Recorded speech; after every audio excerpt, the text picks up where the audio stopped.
조국을 위해 청춘을 바친 그들의 숭고한 희생을 기억하며 70년이 넘도록 대한민국을 수호해 주신 모든 호국 영웅들에게 깊은 감사와 애도의 마음을 전합니다. 본 사연은 실화를 바탕으로 재구성한 사연입니다. 본격적인 사연 시작에 앞서 끝까지 들으신 뒤 재미있었다면 숫자 1, 재미없었다면 숫자 2 댓글로 남겨주세요. 여러분의 의견을 참고해 더욱 더 재미있는 사연으로 찾아뵙겠습니다. 자, 그럼 지금부터 사연을 시작하겠습니다. 강원도 철원 백마고지의 차가운 흙냄새가 공기를 무겁게 눌렀습니다. 2022년 가을 국방부 유해발굴감식단 요원들이 오래된 전투 진지터를 조심스럽게 파헤치고 있었습니다. 땀에 젖은 얼굴들, 흙먼지로 뒤덮인 손. 그들의 움직임은 느렸지만 정교했습니다. 마치 오랜 시간 잠들어 있던 역사를 깨우는 의식처럼요. 여기 뭔가 있습니다. 한 요원의 목소리가 울렸고 주변의 모든 움직임이 멈췄습니다. 삼날이 조심스럽게 흙을 걷어내자 낡고 녹슨 철모가 모습을 드러냈습니다. 철모 표면에는 시간이 새긴 흔적들이 가득했죠. 빗물과 흙, 그리고 총탄이 남긴 자국까지. 요원들은 숨을 죽이고 더 깊이 파내려갔습니다. 그리고 그 아래에서 한 남자의 유해가 나타났습니다. 그는 총을 든 자세 그대로였습니다. 왼손은 방아쇠를 움켜쥔 채 오른손은 흙 속에서 굳어 있었습니다. 철모에는 총탄이 관통한 흔적이 선명히 남아 있었고 그의 곁에는 녹이 쓴 만년필 한 자루와 숟가락 한 개가 나란히 놓여 있었습니다. 아무것도 변하지 않았습니다. 70년의 세월이 흘렀지만 그는 그 자리에 그대로 있었습니다. 감식단장은 한참 동안 말없이 유해를 바라보았습니다. 주변 요원들도 고개를 숙인 채 침묵을 지켰습니다. 누구도 감히 가볍게 입을 열 수 없었죠. 그리고 잠시 뒤 감식단장이 낮게 속삭였습니다.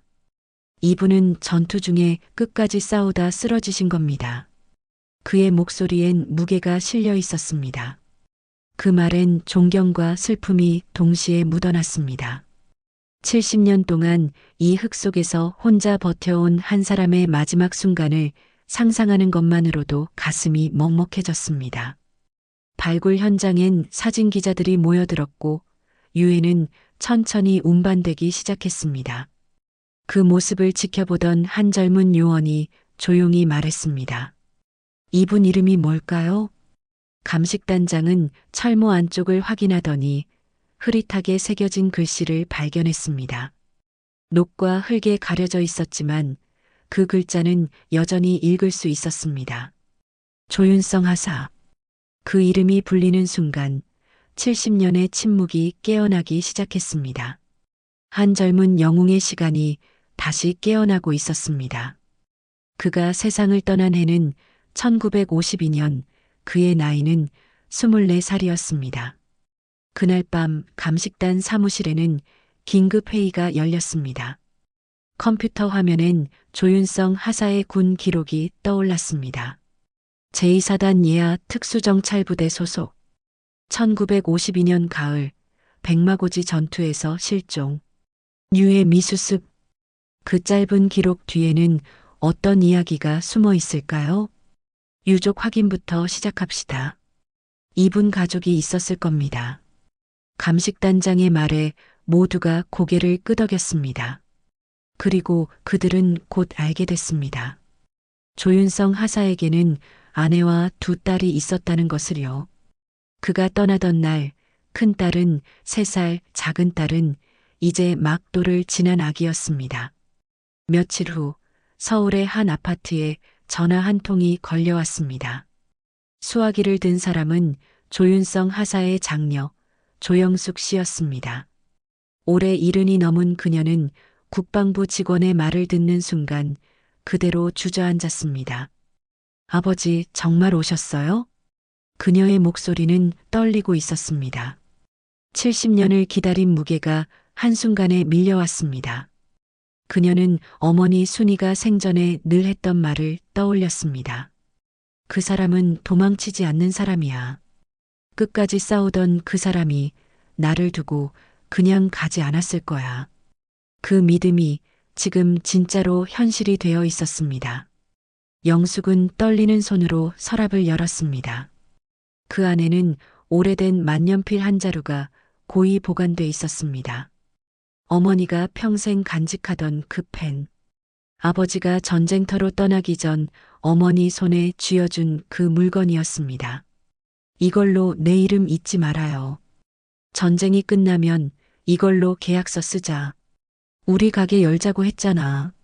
아버지의 목소리가 들리는 것만 같았습니다. 영숙은 펜을 쥐고 눈물을 흘렸습니다. 그 눈물은 슬픔만이 아니었습니다. 그 안에는 기다림의 끝, 믿음의 증명, 그리고 마침내 맞이한 귀환의 의미가 모두 담겨 있었습니다. 그날 저녁 영숙은 어머니의 영정 앞에 앉았습니다. 하얀 국화 한 송이를 놓고 조용히 속삭였습니다. 엄마 아빠 오셨어요. 엄마 말대로 정말 오셨어요. 그 말이 끝나자 촛불이 한번 흔들렸습니다. 마치 어머니가 대답하는 것처럼 백마고지에서 발견된 조윤성 하사의 유해는 국립과학수사연구원으로 옮겨졌습니다. 정밀 감식과 DNA 분석이 시작됐습니다. 그리고 그 과정에서 연구원들은 놀라운 사실을 발견했습니다. 유해의 자세가 너무나 또렷했다는 것입니다. 총을 든 자세, 방아쇠를 움켜쥔 손, 그리고 전방을 바라보던 그 시선까지 그는 마지막 순간까지 싸우고 있었습니다. 이 자세는 후퇴하지 않았다는 증거입니다. 한 연구원의 말에 모두가 숙연해졌습니다. 며칠 뒤 DNA 검사 결과가 나왔습니다. 영숙의 유전자 샘플과 완벽히 일치했습니다. 조윤성 하사 확인 완료. 그 순간 모든 것이 명확해졌습니다. 70년 동안 기다린 귀환이 마침내 현실이 된 것입니다. 1950년 여름 강원도 철원 근처의 작은 마을. 조윤성은 제2사단 예하 특수정찰부대 소속의 현역 부사관이었습니다. 22살의 젊은 하사, 그는 평소엔 부대와 마을을 오가며 생활했고 퇴근길엔 자전거, 바구니에 쌀 한 되와 아이들, 과자를 담아 돌아오곤 했습니다. 그의 삶은 소박했지만 단단했습니다. 토요일 저녁이면 동료들과 막걸리 잔을 기울였고 일요일엔 아내 김순이와 두 딸을 데리고 개울가를 걸었습니다. 큰딸은 3살, 둘째는 이제 막도를 지난 아기였습니다. 이 녀석은 나 닮았네. 눈매가 똑같아. 윤성이 아이를 안으며 웃자 순이가 미소 지었습니다. 당신 눈매면 됐죠. 따뜻하니까. 그 시절 세상은 잠시 고요했습니다. 마을엔 모내기 냄새가 짙었고 아이들의 웃음이 들판을 가득 채웠습니다. 그 평화가 오래가리라 믿었습니다. 윤성은 아침마다 일찍 일어나 부대로 향했습니다. 자전거 페달을 밟으며 지나는 길엔 논두렁이 펼쳐져 있었고 농부들은 허리를 굽혀 모를 심고 있었습니다. 그는 지나가며 손을 흔들었습니다. 어르신, 오늘도 수고하십니다. 조하사, 오늘도 일찍 나가네. 그런 평범한 인사가 오가는 아침이었습니다. 부대에 도착하면 그는 정찰 지도를 펼쳐놓고 지형을 외웠습니다. 산의 능선, 계곡의 위치, 도로의 방향. 그의 머릿속엔 철원 일대의 모든 지형이 그림처럼 그려져 있었습니다. 조하사, 자네 지형 감각은 타고났어. 눈 감고도 길을 찾겠어. 선임 하사가 칭찬하자 윤성은 겸연쩍게 웃었습니다. 그냥 자주 다녀봐서 그렇습니다. 그러나 그의 여름 새벽 하늘을 찢는 포성 소리가 들려왔습니다. 북한군이 38선을 넘었다. 부대가 즉시 전시체제로 돌입하자 윤성의 평범한 일상은 단숨에 무너졌습니다. 비상 소집령이 떨어졌고 부대는 급히 전투 준비에 돌입했습니다. 총소리가 멀리서 울려 퍼졌고 하늘엔 검은 연기가 피어올랐습니다. 윤성은 서둘러 집으로 향했습니다. 자전거를 세차게 밟으며 달렸습니다. 마을은 이미 혼란에 빠져 있었습니다. 사람들은 짐을 싸고 아이들은 울음을 터뜨렸습니다. 윤성은 집 앞에 자전거를 세우고 문을 열었습니다. 순이가 놀란 얼굴로 그를 맞았습니다. 여보, 무슨 일이에요? 전쟁이 났다던데. 순이야, 일단 진정해. 내가 잠시 부대로 가야 해. 윤성은 침착하게 말했지만 그의 손은 미세하게 떨리고 있었습니다. 순이는 그의 손을 꽉 잡았습니다. 당신 위험한 거 아니에요? 괜찮아. 금방 끝날 거야. 나 믿어. 윤성은 아이들을 바라보았습니다. 큰딸은 아버지를 올려다보며 물었습니다. 아빠 어디가? 아빠 잠깐 일하러 가. 금방 올게. 윤성은 아이의 머리를 쓰다듬었습니다. 그 손길은 따뜻했지만 어쩐지 아쉬움이 묻어났습니다. 며칠이 지나고 전선은 급격히 남하했습니다. 북한군의 공세는 거셌고 국군은 후퇴를 거듭했습니다. 윤성의 부대도 철원 인근에서 방어작전을 펼쳤습니다. 밤낮 없이 이어지는 전투 속에서 그는 단 한 번도 집에 돌아가지 못했습니다. 어느 날 저녁 작전 참모가 윤성을 불렀습니다. 조윤성 하사, 철원 인근 백마고지 전방 특수정찰조로 파견 명령. 지형 숙지 능력이 좋다더군. 현지 상황 쉽지 않을 거다. 윤성은 묵묵히 고개를 끄덕였습니다. 알겠습니다. 그날 밤 윤성은 잠시 외출 허가를 받고 집으로 향했습니다. 마을은 어둠에 잠겨 있었고 집집마다 불이 꺼져 있었습니다. 윤성은 조용히 집 안으로 들어갔습니다.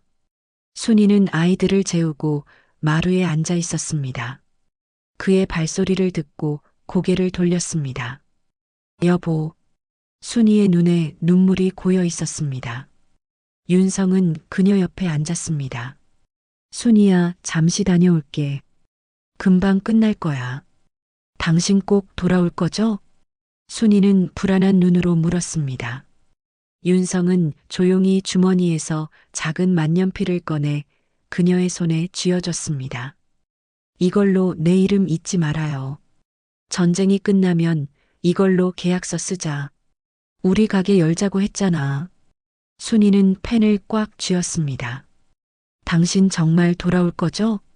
약속해요. 약속해. 꼭 돌아올게. 윤성은 그녀를 꼭 안았습니다. 그 품은 따뜻했지만 어쩐지 작별의 온기가 느껴졌습니다. 새벽녘 윤성은 자전거를 끌고 집을 떠났습니다. 집 앞 장독대엔 안개가 내려앉았고 순이는 그가 사라진 길을 오래도록 바라봤습니다. 그녀의 손엔 여전히 만년필이 쥐어져 있었고 그 펜은 차갑고 무거웠습니다. 윤성은 마을을 벗어나며 뒤를 돌아보았습니다. 연기가 피어오르는 집들, 텅 빈 길, 그리고 멀리서 들려오는 포성. 그는 자전거 페달을 밟으며 생각했습니다. 이 평화를 지켜야 해. 우리 아이들이 웃을 수 있도록. 그는 부대로 향했습니다. 그리고 그날 이후 그는 다시는 집으로 돌아오지 못했습니다. 순이는 그날 아침 장독대 앞에 서서 하늘을 올려다보았습니다. 하늘은 회색빛이었고 구름이 낮게 깔려 있었습니다. 그녀는 만년필을 꼭 쥐고 속삭였습니다. 여보, 꼭 돌아와요. 약속했잖아요. 그러나 그 약속은 지켜지지 않았습니다. 며칠 뒤 윤성은 백마고지로 파견됐습니다. 그곳은 이미 전쟁터였습니다. 포화가 쏟아지고 땅은 피로 물들었습니다. 윤성은 정찰조를 이끌고 산을 올랐습니다. 그의 임무는 단 하나, 적의 위치를 파악하고 보고하는 것이었습니다.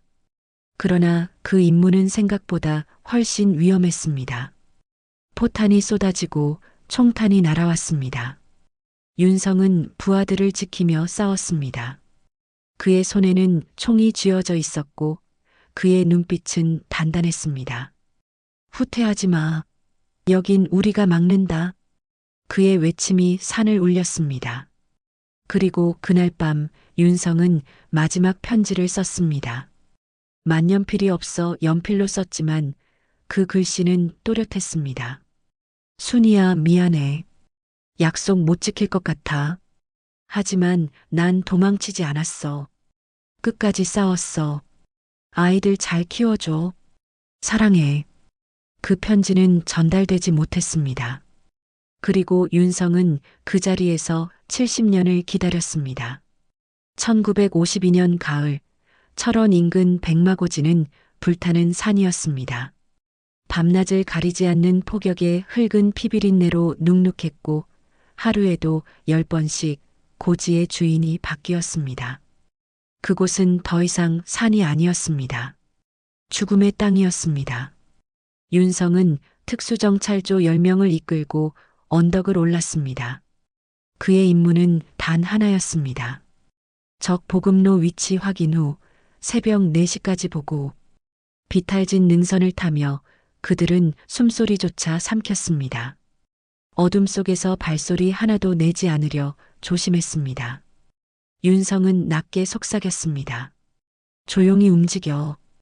별이 질 때까진 그림자도 밟히면 안 돼. 부하들은 고개를 끄덕이며 그의 뒤를 따랐습니다. 윤성의 눈은 어둠 속에서도 지형을 읽어내고 있었습니다. 이 길은 그가 수십 번 걸었던 길이었습니다. 평화로운 시절, 그는 이 산을 오르며 마을 아이들에게 나무 이름을 가르쳐 주곤 했습니다. 하지만 지금 이 산엔 나무가 아닌 포탄 구덩이만 가득했습니다. 능선 중턱에 이르렀을 때 윤성은 손을 들어 일행을 멈춰 세웠습니다. 멀리서 인기척이 들렸습니다. 적의 정찰병일 수도 있었습니다.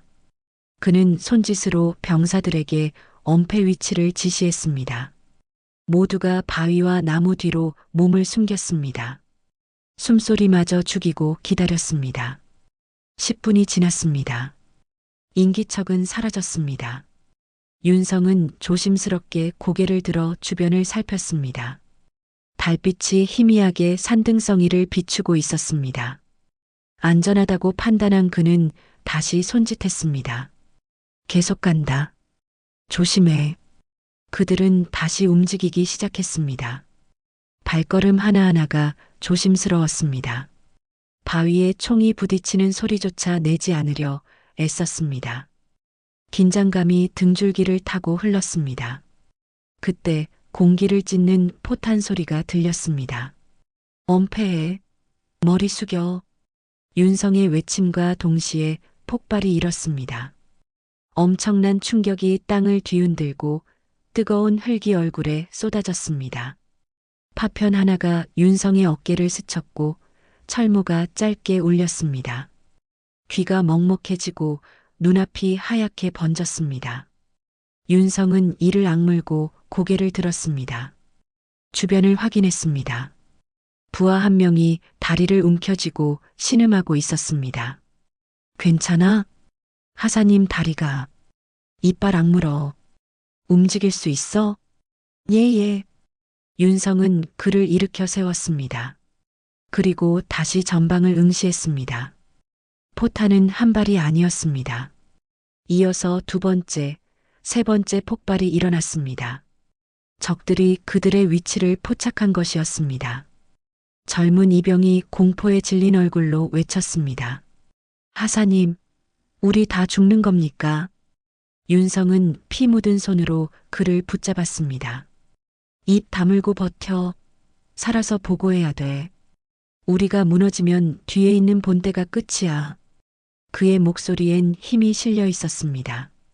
그 말에 이병은 고개를 끄덕이며 총을 다시 움켜쥐었습니다. 포탄은 계속 떨어졌습니다. 흙먼지 속에서 사람의 울음과 신음이 뒤섞였습니다. 하사님, 오른쪽 분대 전멸입니다. 무전기는 끊겼습니다. 윤성은 이가 부딪히는 걸 느끼며 이를 악물었습니다. 손이 떨렸지만 그는 떨림을 억눌렀습니다. 좋다. 그럼 내 목소리로 보고한다. 윤성은 피범벅이 된 손으로 무전기를 붙잡았습니다. 손가락이 미끄러졌습니다. 피가 무전기 버튼을 적셨습니다.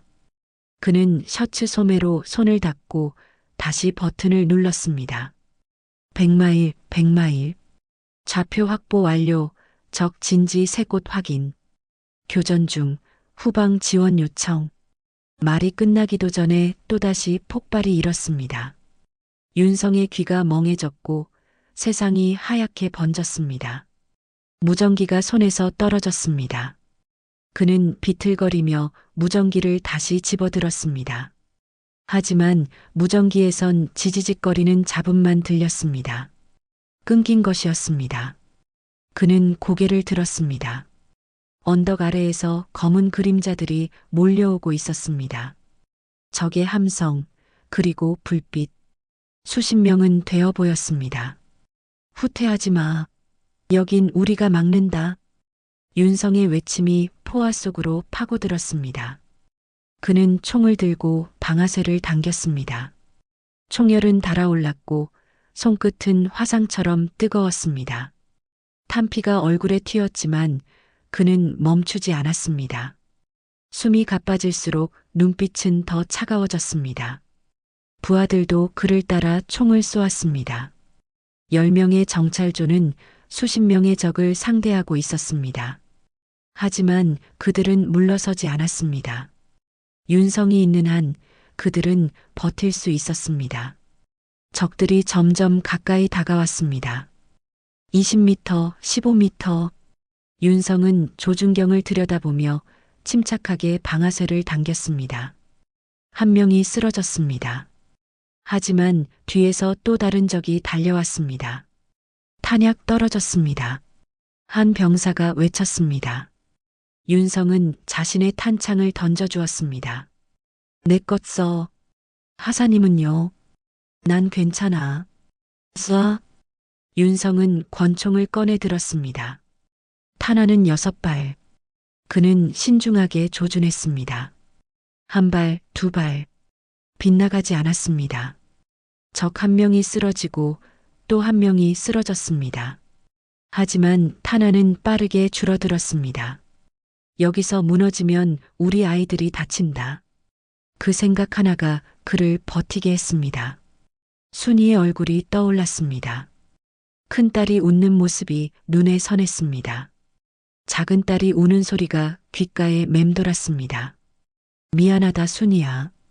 하지만 난 도망칠 수 없어. 윤성은 중얼거렸습니다. 포탄 하나가 가까이에 떨어졌습니다. 폭풍이 밀려오고 땅이 요동쳤습니다. 철모 위로 흙더미가 쏟아지며 금속성 소리가 땅속까지 울렸습니다. 윤성은 한쪽 무릎을 꿇었습니다.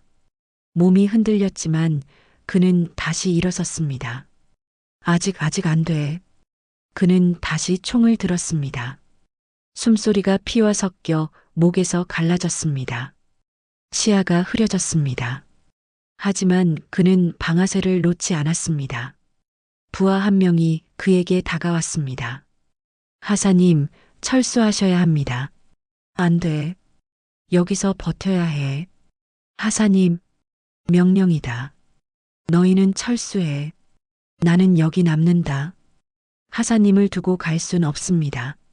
윤성은 그 병사의 어깨를 잡았습니다.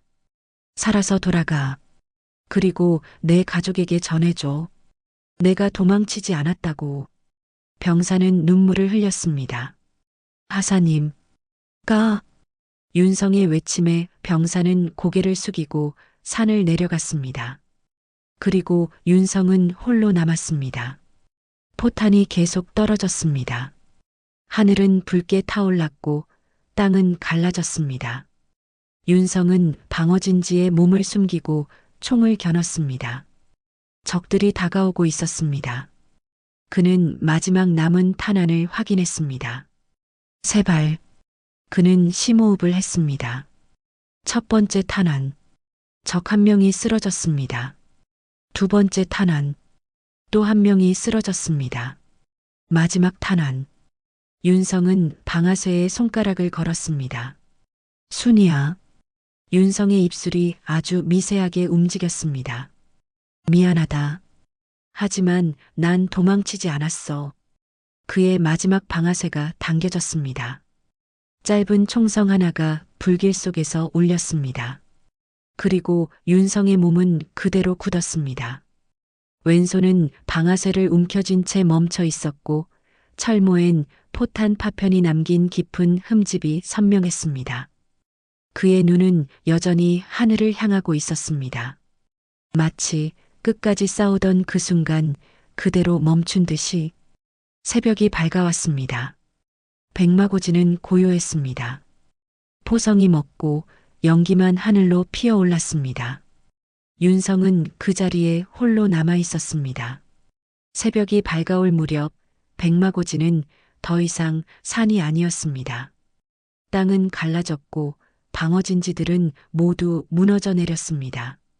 포화는 멎었지만 불길과 연기 속에선 여전히 탄 냄새가 진동했습니다. 지원부대의 하사 이상우는 철수 명령이 떨어지기 직전까지 윤성이 있던 위치를 바라보고 있었습니다. 그 자리는 이미 폭격으로 형체를 알아볼 수 없었습니다. 조하사. 그는 목이 터져라 외쳤지만 아무 대답도 돌아오지 않았습니다. 뒤에서 병사들이 그를 붙잡았습니다. 하사님, 이제 철수해야 합니다. 이상우는 이를 악물었습니다. 거기에 윤성이 있었단 말이다. 마지막까지. 이상우는 윤성과 같은 고향 출신이었습니다. 입대 전 그들은 같은 마을에서 자랐고 같은 개울에서 물장난을 치며 놀았습니다. 전쟁이 터지고 부대가 달랐지만 그들은 가끔 만나 막걸리를 나눴습니다. 마지막으로 만난 건 사흘 전이었습니다. 윤성은 담배를 피우며 말했습니다. 상훈아, 이 전쟁 끝나면 뭐 하고 싶어? 글쎄, 집에 가서 밥이나 실컷 먹고 싶네. 윤성은 웃었습니다. 나는 가게 하나 열 거야. 순이랑 둘이서. 작은 거라도. 이상우는 그의 어깨를 툭 쳤습니다. 그래, 그때 가서 공짜로 먹여줘. 그럼 당연하지. 그게 마지막 대화였습니다. 이상우는 눈물을 닦았습니다. 하지만 눈물은 계속 흘러내렸습니다. 윤성아, 미안하다. 내가 먼저 가야겠다. 병사가 다시 그를 잡아당겼습니다. 하사님, 정말 가셔야 합니다. 이상우는 고개를 돌렸습니다. 그리고 산을 내려가기 시작했습니다. 발걸음은 무겁고 가슴은 찢어지는 것 같았습니다. 그는 몇 걸음 내려가다가 멈춰 섰습니다. 그리고 다시 뒤를 돌아봤습니다. 산은 여전히 연기로 자욱했습니다. 그 속 어딘가에 윤성이 있었습니다. 홀로. 이상우는 경례를 올렸습니다. 떨리는 손으로 천천히. 조하사 편히 쉬게. 그들이 철수하자 다시 폭발음이 들려왔습니다. 산 전체가 불길에 삼켜지며 윤성이 있던 방어진지는 완전히 매몰됐습니다. 누구도 더 이상 그 아래를 확인할 수 없었습니다. 이상우는 멈춰서서 뒤를 돌아봤습니다. 산은 무너지고 있었습니다. 흙더미가 쏟아지고 나무들이 쓰러졌습니다. 포탄이 계속 떨어지며 땅을 파헤쳤습니다. 그 아래 어딘가에 윤성이 묻히고 있었습니다. 병사들은 계속 산을 내려갔지만 이상우는 자꾸만 뒤를 돌아봤습니다. 마치 윤성이 뒤따라올 것만 같았습니다. 하지만 그는 오지 않았습니다. 산 아래에 도착했을 때 이상우는 주저앉았습니다. 동료 병사가 다가왔습니다. 하사님, 괜찮으십니까? 괜찮아. 그냥 조금 쉬어야겠어. 하지만 그는 괜찮지 않았습니다. 가슴이 무너지는 것 같았습니다. 그는 고개를 숙이고 눈을 감았습니다. 윤성의 얼굴이 떠올랐습니다. 웃던 얼굴, 담배 피우던 모습, 가족 이야기하던 목소리. 그날 밤 이상우는 막사에 홀로 앉아 있었습니다. 그는 종이 한 장을 꺼내 편지를 쓰기 시작했습니다. 하지만 첫 줄을 쓰고는 멈췄습니다. 무슨 말을 해야 할지 알 수 없었습니다. 조윤성 하사의 부인께 저는 그와 함께 싸웠던 이상훈이라고 합니다. 말씀드리기 어렵지만 그는 펜을 놓았습니다. 차마 쓸 수 없었습니다. 그는 종이를 구겼습니다. 그리고 고개를 묶고 울었습니다. 며칠 후 전선지휘소엔 보고서 한 장이 올라왔습니다. 조윤성 하사 교전 중 실종. 유해 미수습. 지휘관은 조용히 말했습니다. 그 사람은 끝까지 싸웠어. 후퇴 명령이 떨어져도 뒤돌지 않았다고 하더군. 참모 한 명이 고개를 숙였습니다. 가족이 있습니까? 아내와 딸 둘이 있다고 들었습니다. 지휘관은 한숨을 쉬었습니다. 전보 보내게. 그리고 훈장 추서 건의도 올리게. 알겠습니다. 참모는 서류를 챙겨 나갔습니다. 지휘관은 창밖을 바라봤습니다. 멀리 백마고지가 보였습니다. 연기가 여전히 피어오르고 있었습니다. 수고했네, 조하사. 편히 쉬게. 지휘관은 조용히 경례를 올렸습니다. 서울 변두리의 작은 집. 며칠 뒤 아내 김순희는 군에서 온 전보를 받았습니다. 조윤성 하사, 전투 중 실종. 그녀는 그 종이를 가만히 바라보다 숨을 크게 들이켰습니다. 그래요, 당신은 그런 사람이었죠. 도망치지 않는 사람. 순이는 전보를 손에 쥔 채 마루에 주저앉았습니다. 방 안에선 아이들이 자고 있었습니다. 그녀는 울지 않았습니다. 울 수가 없었습니다. 눈물이 나오지 않았습니다. 그녀는 서랍을 열고 만년필을 꺼냈습니다. 윤성이 떠나던 날 그녀에게 쥐어준 그 펜이었습니다. 그녀는 펜을 꽉 쥐었습니다. 여보 약속했잖아요. 돌아온다고. 그녀의 목소리는 떨렸습니다. 왜 혼자 남았어요? 왜 도망치지 않았어요? 하지만 대답은 없었습니다. 그녀는 펜을 가슴에 안았습니다. 그리고 조용히 울기 시작했습니다. 소리 없이 오래도록. 창밖으로 비가 내리기 시작했습니다. 가을비였습니다. 차갑고 무거운 빗소리가 지붕을 두드렸습니다. 순이는 창문을 바라봤습니다. 빗물이 유리를 타고 흘러내렸습니다. 마치 눈물처럼. 그녀는 만년필을 쓰다듬었습니다. 차가운 금속이 손끝에 닿았습니다. 이 펜으로 계약서를 쓰자고 했던 그 약속. 이제 지켜질 수 없는 약속. 며칠이 지났습니다. 순이는 반찬 가게를 열었습니다. 아침 일찍 일어나 김치를 담그고 반찬을 만들었습니다. 손님이 오면 웃으며 맞았습니다. 하지만 밤이 되면 그녀는 만년필을 꺼내 들고 멍하니 앉아 있었습니다. 이웃 아주머니가 물었습니다. 순이야, 이제 그만 마음 놓으렴. 전쟁이 그래. 어쩔 수 없는 거야. 순이는 고개를 저었습니다. 아주머니, 저 사람은 도망치지 않는 사람이었어요. 그런 사람이 저를 그냥 두고 가지 않았을 거예요. 그래도 저는 믿어요. 언젠가 돌아올 거라고. 아주머니는 한숨을 쉬었습니다. 하지만 순이의 눈빛은 흔들리지 않았습니다. 그녀의 손끝에는 아직도 남편이 떠나던 날 쥐어준 차가운 만년필이 남아 있었습니다. 그리고 그날 이후 그녀는 매년 같은 날 백마고지 방향으로 고개를 숙였습니다. 가을이 되면 그녀는 국화꽃을 샀습니다. 그리고 집 마당에 앉아 북쪽을 바라보며 절을 올렸습니다. 아이들이 물어도 그녀는 대답하지 않았습니다.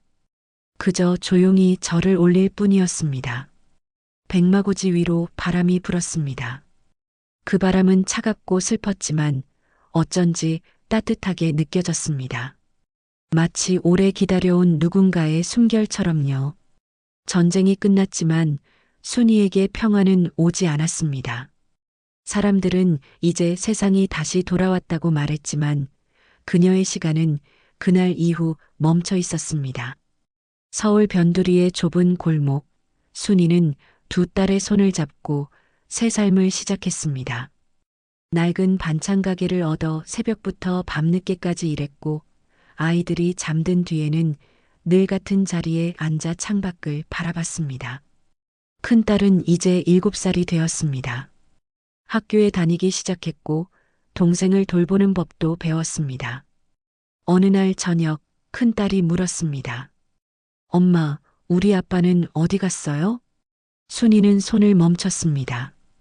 김치를 담그던 손이 떨렸습니다. 그녀는 천천히 돌아보며 미소를 지었습니다. 아빠는 먼 곳에서 일하고 계셔. 언제 와요? 곧 오실 거야. 우리 아빠는 약속을 지키는 분이잖아. 큰딸은 고개를 끄덕였습니다. 하지만 그 눈빛엔 의심이 어려 있었습니다. 아이는 알고 있었습니다. 아빠가 오지 않을 거라는 걸. 하지만 엄마를 위해 아무 말도 하지 않았습니다. 순이의 방 한쪽에는 작은 상자가 있었습니다. 그 안에는 철모 사진 한 장, 군번줄, 그리고 만년필. 순이는 밤마다 그것들을 꺼내어 조심스럽게 닦았습니다.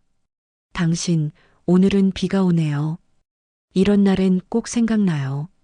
그녀는 만년필을 들고 윤성의 사진을 바라봤습니다. 24살의 젊은 얼굴, 단정한 군복 차림, 카메라를 바라보는 그 눈빛은 따뜻했습니다. 당신 추우시진 않아요? 거기 산에선 겨울이 참 추울 텐데. 순이는 중얼거렸습니다. 그리고 사진을 가슴에 안았습니다. 1년이 지나고 2년이 지났습니다. 반찬 가게는 조금씩 자리를 잡아갔습니다. 단골 손님들이 생겼고 아이들은 건강하게 자랐습니다. 하지만 순이의 마음 한쪽은 여전히 비어 있었습니다. 어느 명절, 이웃집 아주머니가 찾아왔습니다. 순이야, 우리 조카 중에 괜찮은 청년이 있는데 한번 만나보지 않겠니? 순이는 고개를 저었습니다. 아주머니, 죄송하지만 전 아직... 아이고, 벌써 5년이 넘었어. 아이들도 있고 혼자 사는 게 얼마나 힘든데. 전 괜찮습니다. 그리고 저한텐 아직 남편이 있어요. 아주머니는 한숨을 쉬었습니다. 실종이면 돌아가신 거나 마찬가지잖아.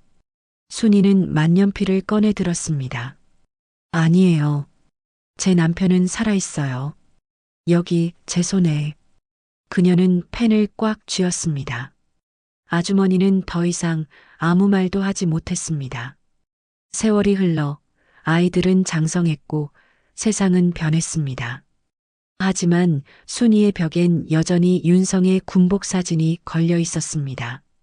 명절마다 그녀는 새 국화를 사서 철원 쪽을 향해 절을 올렸습니다. 당신은 그날 나를 두고도 돌아서지 않았겠죠. 그녀의 목소리는 바람보다 낮았습니다. 큰딸이 결혼할 나이가 되었습니다. 23살이었습니다. 순이는 딸의 혼수를 준비하며 생각했습니다. 윤성이 살아있었다면 얼마나 기뻐했을까. 딸의 손을 잡고 식장에 들어섰을 텐데. 결혼식 날 순이는 만년필을 품에 넣고 갔습니다. 식이 끝나고 딸이 물었습니다. 엄마, 그거 아빠 펜이죠? 응. 아빠도 오늘 함께 계셨죠? 순이는 고개를 끄덕였습니다. 눈물이 흘러내렸습니다. 그럼, 당연하지. 내 아빠는 항상 우리 곁에 계셔. 사람들은 그런 순이를 안타까워했습니다. 이제 그만 마음을 놓으세요. 하지만 그녀는 고개를 저었습니다. 그 사람은 도망치지 않는 사람이었어요. 끝까지 싸우던 그 사람이 나를 두고 그냥 가지 않았을 거예요. 10년이 지나고 20년이 지났습니다. 순이의 머리엔 흰머리가 섞이기 시작했습니다. 하지만 그녀는 여전히 매일 아침 만년필을 닦았습니다. 여전히 매년 명절이면 북쪽을 향해 절을 올렸습니다. 작은 딸도 결혼을 했습니다. 그리고 손주가 태어났습니다.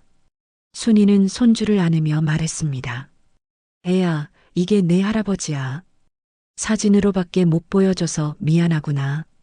손주는 사진을 바라보며 물었습니다. 할머니, 할아버지는 언제 와요? 순이는 웃었습니다. 슬픈 웃음이었습니다. 할아버지는 할머니가 갈 때까지 기다리고 계실 거야. 시간은 잔인하게 흘러 그녀의 머리칼은 눈처럼 휘어졌습니다. 딸들은 결혼해 각자의 가정을 꾸렸고 순이는 여전히 같은 자리에서 반찬을 만들었습니다. 새벽마다 문을 열고 하늘을 올려다보며 속삭였습니다. 여보, 오늘도 하늘은 밝네요. 당신이 좋아하던 그 색이에요. 그녀의 눈동자에는 더 이상 눈물이 없었습니다. 대신 오랜 세월 동안 다져진 믿음이 있었습니다. 그 믿음은 말없이 그녀를 살아있게 했습니다. 어느 겨울날 순이는 넘어져 다리를 다쳤습니다. 병원에 입원했고 딸들이 번갈아가며 간병했습니다. 큰딸이 물었습니다. 엄마, 이제 가게 정리하고 우리 집에서 사세요. 아니야. 난 여기 있어야 해. 왜요? 혼자 계시면 위험해요. 순이는 창밖을 바라봤습니다. 내 아빠가 집을 찾아와야 하잖아. 내가 다른 데 가면 못 찾아. 딸은 눈물을 흘렸습니다. 엄마 아빠는 안 오셔요. 올 거야. 약속했으니까. 순이의 목소리는 단호했습니다. 딸은 더 이상 아무 말도 할 수 없었습니다. 70이 되던 해 순이는 몸이 많이 약해졌습니다. 하지만 그녀는 여전히 매일 아침 일어나 만년필을 닦았습니다. 그리고 윤성의 사진 앞에 앉아 말을 걸었습니다. 여보, 오늘은 날씨가 좋네요. 이런 날 당신이랑 산책하면 좋았을 텐데. 아이들 다 컸어요. 손주도 벌써 대학생이에요. 당신이 보면 얼마나 좋아했을까. 나도 이제 늙었어요. 언제 당신 만나러 갈지 모르겠네요. 그녀는 웃었습니다. 평화로운 얼굴이었습니다. 그해 겨울, 순이는 조용히 눈을 감았습니다. 손에는 만년필이 쥐어져 있었고 얼굴엔 미소가 걸려 있었습니다. 마치 오래 기다리던 누군가를 만난 것처럼. 장례식장에 윤성의 사진이 함께 놓였습니다. 두 사람의 사진이 나란히 서 있었습니다. 마침내 함께 된 것처럼. 2022년 가을, 강원도 철원군 백마고지 국방부 유해발굴감식단의 삼날이 차가운 흙을 걷어내고 있었습니다. 70년이 넘는 세월 동안 굳어버린 땅은 마치 그 안에 아직도 포성의 잔향을 품고 있는 듯 무겁게 숨쉬었습니다. 이쪽에서 금속 신호 잡힙니다. 탐지기가 울리자 발굴 요원이 조심스레 흙을 파내기 시작했습니다. 그리고 그 안에서 철모 하나가 모습을 드러냈습니다. 총탄이 관통한 자국이 그대로 남아 있었습니다. 그 아래에는 방어진지의 잔해와 함께 누운 유해 항구. 왼손은 총기를 쥔 채였고 시신은 여전히 전방을 향해 있었습니다. 그 자세 그대로 70년의 세월을 버텨온 것입니다. 현장 요원들은 한동안 말을 잇지 못했습니다. 누군가 낮게 중얼거렸습니다. 이분 마지막까지 싸우셨네요. 발굴단장은 무릎을 꿇고 유해를 자세히 살폈습니다. 철모, 군복의 흔적, 그리고 총기. 모든 것이 그대로 보존되어 있었습니다. 마치 시간이 멈춘 것처럼. 한 젊은 요원이 떨리는 손으로 흙을 조심스럽게 걷어냈습니다. 그리고 그 아래에서 작은 물건 하나를 발견했습니다. 단장님, 여기 뭔가 있습니다. 발굴된 유품 목록에는 녹슨 수통, 손전등, 그리고 낡은 만년필 한 자루가 있었습니다. 그 펜의 뚜껑엔 흐릿하게 새겨진 글씨가 있었습니다. J, Y, S 조윤성. 발굴단장은 만년필을 조심스럽게 들어 올렸습니다. 녹이 슬고 흙으로 뒤덮여 있었지만 그 형태는 여전히 또렷했습니다. 그는 천천히 펜을 닦아냈습니다. 감식단의 책임자는 잠시 눈을 감았습니다. 이분 아마 가족이 기다리고 있었을 겁니다. 그의 목소리는 낮고 무거웠습니다. 주변 요원들도 고개를 숙였습니다. 70년. 그 긴 세월 동안 이 사람은 여기 홀로 있었습니다. 발굴 현장은 조용했습니다. 바람이 불어와 흙먼지를 날렸습니다. 요원들은 묵묵히 작업을 이어갔습니다. 유해를 조심스럽게 들것에 옮기고 유품들을 하나하나 수습했습니다. 만년필은 별도의 봉투에 담겼습니다. 발굴단장은 그것을 손에 쥐고 한참을 바라봤습니다. 이 펜엔 누군가의 기다림이 담겨 있을 겁니다. 그는 조심스럽게 봉투를 닫았습니다. 몇 주 후 서울의 국방부 유해 확인센터. 하얀 복도 끝 DNA 감식 결과표가 인쇄되어 나왔습니다. 검사관이 조용히 말했습니다. 신원 확인되었습니다. 조윤성 하사님입니다. 담당 직원은 서류를 들고 잠시 멈춰 섰습니다. 그리고 천천히 전화를 들었습니다. 유족에게 연락해야 했습니다. 전화번호를 누르는 손이 떨렸습니다. 어떻게 말해야 할까? 70년을 기다린 가족에게 어떤 말로 이 소식을 전해야 할까? 통보를 받은 사람은 조윤성 하사의 장녀 조영숙 씨. 올해 70이 넘은 그녀는 그 말을 듣는 순간 한동안 아무 말도 할 수 없었습니다. 아버지 정말 오셨어요? 영숙의 목소리는 떨리고 있었습니다. 전화기 너머로 울음이 새어나왔습니다. 담당 직원도 눈시울이 붉어졌습니다. 네 따님, 아버님께서 돌아오셨습니다. 영숙은 전화기를 잡은 채 주저앉았습니다. 70년. 그녀가 3살 때 떠난 아버지. 얼굴도 기억나지 않는 아버지. 하지만 어머니가 평생 기다렸던 그 아버지가 돌아온 것입니다.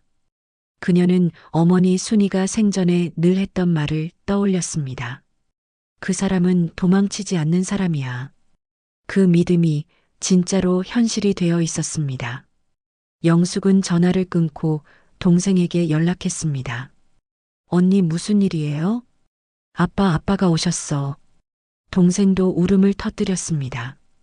두 자매는 전화기를 붙잡고 한참을 울었습니다. 며칠 뒤 윤성의 유해는 국립현충원으로 옮겨졌습니다.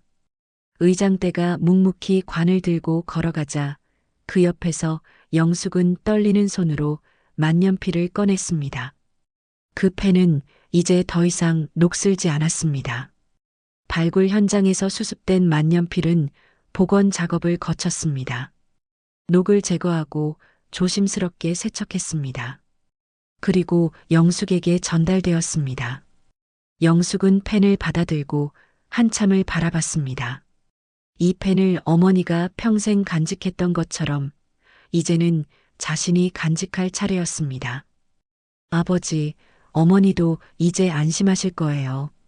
이제야 정말 집에 오셨네요. 그녀의 목소리는 떨렸지만 얼굴엔 미소가 번졌습니다. 슬픔과 기쁨이 뒤섞인 복잡한 감정이었습니다. 하늘은 구름 한 점 없이 맑았습니다. 그날 백마고지 위를 스치는 바람은 마치 오래전 누군가의 마지막 숨결처럼 따뜻했습니다. 영숙은 현충원 묘역을 걸으며 생각했습니다. 어머니가 평생 기다렸던 그 순간, 아버지가 돌아올 거라고 믿었던 그 믿음, 그 모든 것이 이루어진 것입니다. 묘역 한쪽에 어머니의 묘가 있었습니다. 영숙은 그곳에 먼저 들렀습니다. 엄마, 아빠 오셨어요. 엄마 말이 맞았어요. 아빠는 정말 돌아오셨어요. 그녀는 어머니 묘 앞에 국화꽃을 놓았습니다. 그리고 아버지의 유해가 안치될 자리를 바라봤습니다. 두 사람이 함께 쉴 자리였습니다. 바람이 불었습니다. 따뜻한 가을바람이었습니다. 영숙은 눈을 감았습니다. 그 바람 속에서 어머니의 목소리가 들리는 것 같았습니다. 여보, 드디어 오셨네요. 오래 기다렸어요. 영숙은 미소를 지었습니다. 이제 두 사람은 함께였습니다. 70년의 기다림 끝에 마침내 저녁 무렵 영숙은 집으로 돌아왔습니다. 그녀는 만년필을 꺼내 책상 위에 놓았습니다. 그리고 종이 한 장을 펼쳤습니다. 펜을 들어 천천히 글을 쓰기 시작했습니다. 아버지, 그리고 어머니에게 저는 이제 여러분의 이야기를 기록하려 합니다. 70년의 기다림, 그 믿음의 이야기를 후손들이 기억할 수 있도록. 글씨는 또렷했습니다. 펜은 종이 위를 부드럽게 미끄러졌습니다. 마치 70년의 시간이 녹아내리는 것처럼 2022년 늦가을 하얀 국화꽃이 가득한 현충원 추모광장. 국방부 의장대가 천천히 걸음을 옮겼습니다. 그들의 어깨 위에는 한 사람의 70년이 담긴 작은 관이 놓여 있었습니다. 관의 이름표에는 단 한 줄이 새겨져 있었습니다. 조윤성 하사, 1928-1952. 두 줄의 숫자 사이 그가 살아낸 인생의 전부가 고요히 놓여 있었습니다. 장녀 조영숙은 하얀 손수건을 쥔 채 떨리는 발로 단상에 올랐습니다. 마이크 앞에 선 그녀의 눈동자는 하늘빛처럼 맑았지만 그 속에는 70해의 그리움이 담겨 있었습니다. 아버지, 이제 정말 오셨네요. 그녀의 목소리는 바람에 흔들리듯 떨렸습니다. 어머니는 평생 믿고 기다리셨어요. 그 믿음이 이렇게 아버지를 데려왔네요. 영숙은 잠시 말을 멈췄습니다. 눈물이 흘러내렸습니다. 그녀는 손수건으로 눈가를 닦았습니다. 어머니는 아버지가 돌아올 거라고 한 번도 의심하지 않으셨어요. 사람들이 뭐라 해도, 세월이 아무리 흘러도 어머니는 매일 아침 아버지의 사진을 닦으시며 말씀하셨어요. 오늘도 하늘이 밝다고, 당신이 좋아하던 색이라고. 그녀의 목소리가 떨렸습니다. 어머니는 3년 전에 돌아가셨어요. 마지막 순간까지 아버지의 만년필을 손에 쥐고 계셨습니다. 그리고 미소를 지으셨어요. 마치 아버지를 만나러 가는 것처럼. 그녀의 곁에는 딸들과 손주들이 서 있었습니다. 세대가 바뀌어도 눈물의 의미는 같았습니다. 한 손주는 조용히 속삭였습니다. 할머니가 하늘에서 보고 계시겠죠? 그럼 지금쯤 할아버지 만나서 얼마나 기뻐하실까? 영숙의 딸이 대답했습니다. 그녀도 눈물을 흘리고 있었습니다. 장례는 숨소리조차 들리지 않을 만큼 조용했습니다. 국방부 장관의 조사가 이어졌습니다. 조윤성 하사님은 1952년 백마고지 전투에서 끝까지 방어진지를 지키며 전사하셨습니다. 그분의 유해는 총을 든 자세 그대로 발견되었습니다.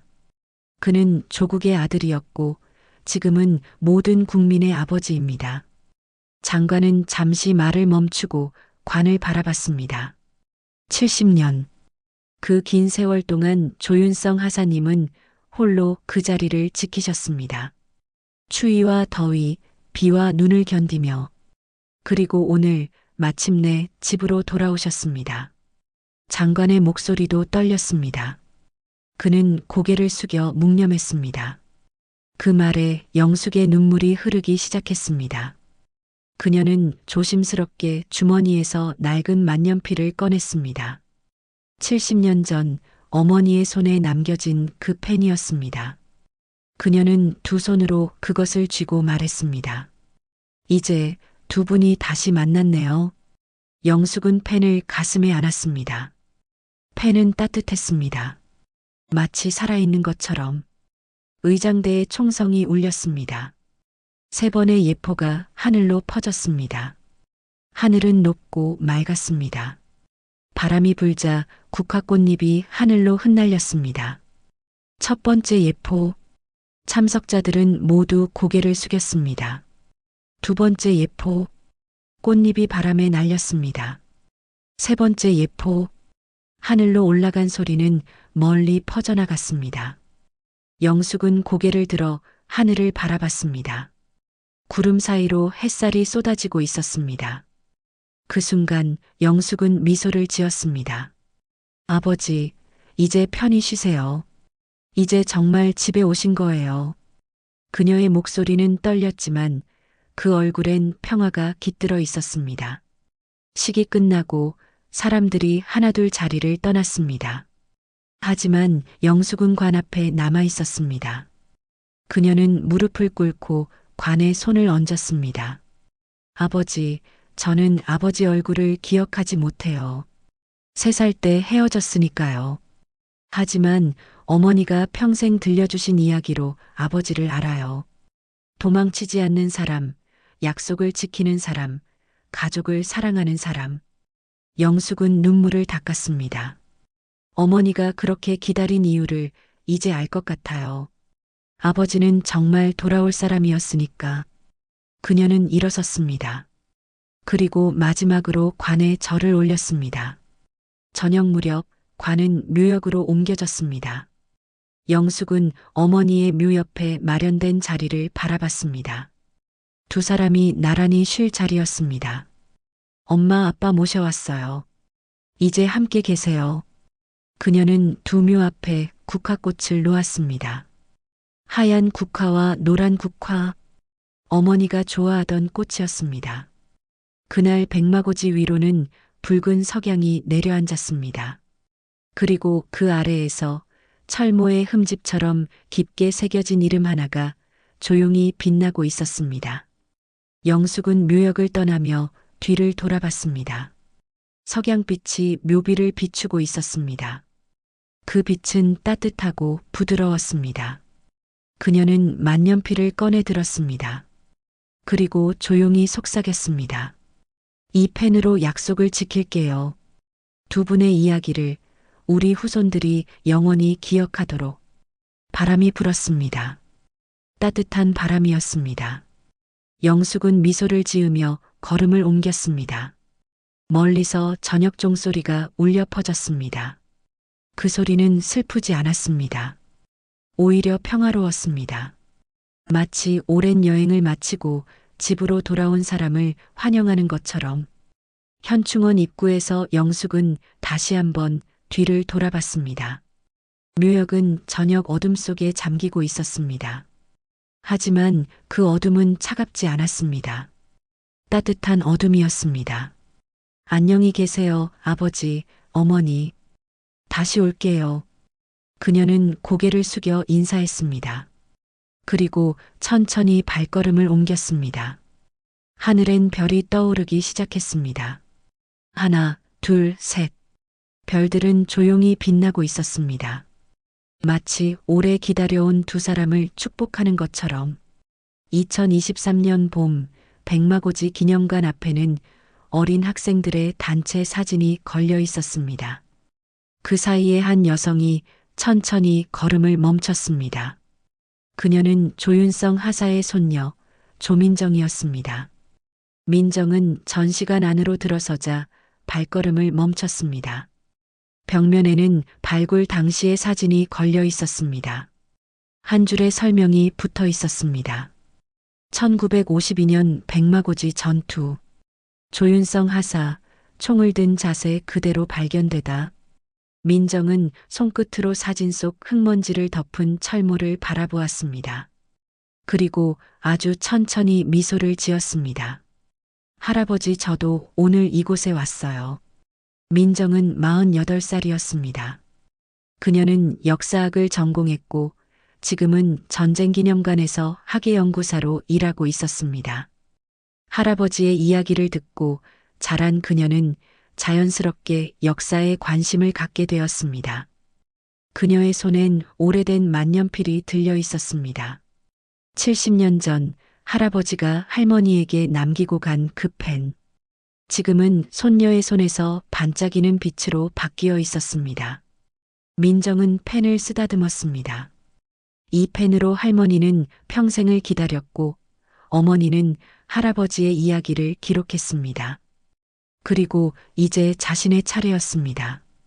전시관 한쪽에서는 안내 방송이 흘러나왔습니다. 6.25 전쟁 최대 격전지 중 하나였던 백마고지에서 한 용사의 유해가 발견되었습니다. 그는 총을 든 자세 그대로 70년의 시간을 견뎠습니다. 민정은 그 목소리를 들으며 눈을 감았습니다. 그 장면이 마치 어릴 적 엄마가 들려주던 이야기처럼 느껴졌습니다. 그 사람은 도망치지 않는 사람이었단다. 민정은 어릴 적을 떠올렸습니다.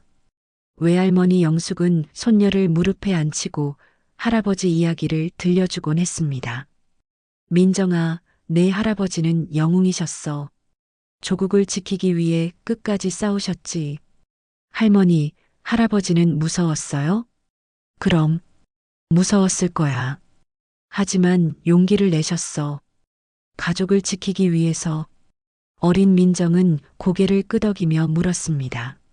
할머니, 할아버지 만나고 싶어요. 영숙은 손녀를 꼭 안으며 말했습니다. 할아버지는 항상 우리 곁에 계셔. 하늘에서 우리를 지켜보고 계시지. 민정은 눈을 떴습니다. 전시관 안은 조용했습니다. 그녀는 천천히 전시물들을 둘러봤습니다. 철모, 군복, 총기, 그리고 만년필. 유리 케이스 안에는 할아버지의 만년필이 전시되어 있었습니다. 복제품이었습니다. 진품은 민정이 가지고 있었습니다. 그녀는 자신의 펜과 전시된 펜을 비교했습니다. 똑같았습니다. 70년의 세월을 견딘 그 형태가. 창밖엔 봄바람이 불고 기념관 앞 벚나무가 흩날리고 있었습니다. 민정은 조용히 속삭였습니다. 이제는 우리가 지킬게요. 당신이 그랬던 것처럼. 민정은 가방에서 노트를 꺼냈습니다. 그리고 만년필로 글을 쓰기 시작했습니다. 조윤성 하사의 이야기.